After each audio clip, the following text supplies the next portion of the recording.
habitat preservation, wildlife protection, human trafficking. Mathilde Seamus is a long way from the comfort and security of her portrait and wedding photography business.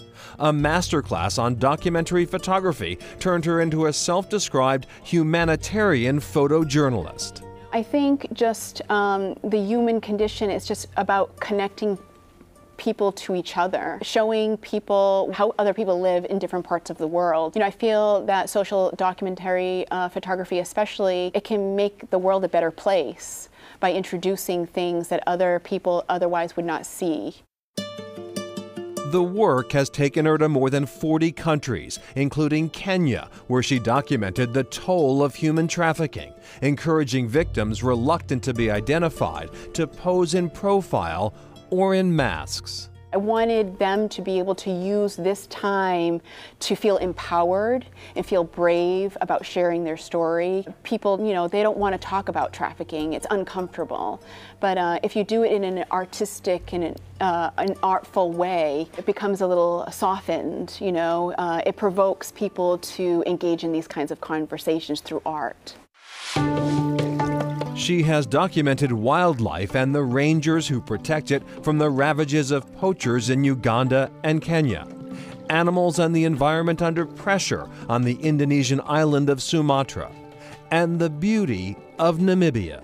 So that project was basically about spirituality and just finding beauty in places that are very vast. I feel Namibia is like a dreamland. And so I was looking for just creating just beautiful, peaceful pictures. Her weeks of travel are challenging, and many of the trips are self-funded. But her dedication to exploring the human condition and spirit drives the work, as well as the opportunity to reveal painful, often inconvenient truths about the world around us.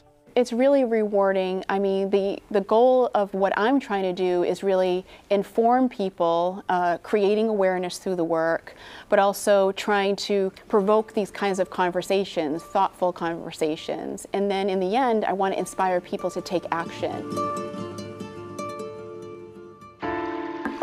Seamus has displayed her work on the Social Documentary Network, an online gallery for documentary photographers. The class that inspired her was taught by the site's founder and director, Glenn Ruga. People love stories. That's the core. I mean, people really like to learn about the world through various types of storytelling, and documentary photography is one way of doing that. And if it's done well, people will spend the time to engage with it. An accomplished photographer himself, Ruga spent years chronicling the devastation of war in the Balkans and came home to find there were few places for documentary photography on the rapidly evolving World Wide Web. He celebrated the Social Documentary Network's 10th anniversary this year.